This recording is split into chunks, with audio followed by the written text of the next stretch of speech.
तर तिकडे उपमुख्यमंत्री देवेंद्र फडणवीस नवी दिल्लीमध्ये दाखल झालेत। नवी दिल्लीमध्ये अमित शहा यांच्या सोबत मुख्यमंत्री पदाच्या बाबतीत ते चर्चा करतील। नवी दिल्लीतल्या अमित शहा यांच्या निवासस्थानी मुख्यमंत्री पदाबाबत बैठक पार पडेल। या दोन्ही नेत्यांमध्ये चर्चा होईल।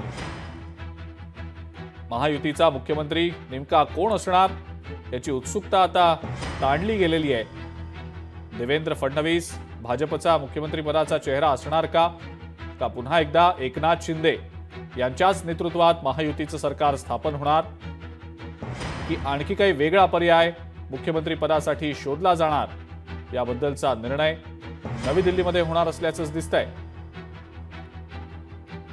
चेतन ननावरे आपले प्रतिनिधी आपल्या सोबत आहेत सध्या, त्यांच्याकडनं या संदर्भातली अधिक माहिती आपण जाणून घेऊया। चेतन, अमित शहांसोबत देवेंद्र फडणवीस नवी दिल्लीमध्ये आता चर्चा करतील आणि त्यानंतर मुख्यमंत्री पदाच्या बाबतीतला निर्णय नेमका काय आहे महायुतीचा ते कळू शकेल असं दिसतंय। चेतन, या बैठकांबद्दल सगळ्या राजकीय घडामोडींबद्दल नेमकं काय सांगताय?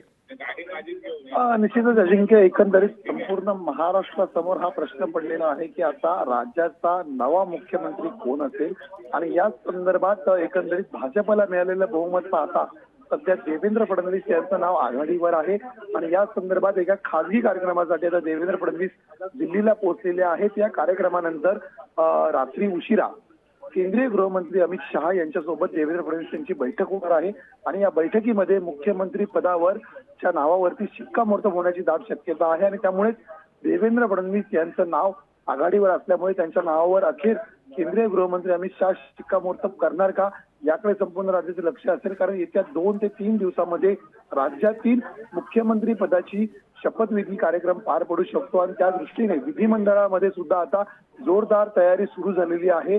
परिणामी आज रात्री होणाऱ्या बैठकीमध्ये तरी मुख्यमंत्री पदाचा मुहूर्त आणि उमेदवार ठरणार का याकडे संपूर्ण राज्याचे लक्ष असेल। ठीक आहे चेतन, धन्यवाद सविस्तर माहिती दिली त्याबद्दल आणि या संदर्भातले अपडेट्स आपण सातत्याने जाणून घेणारच आहोत।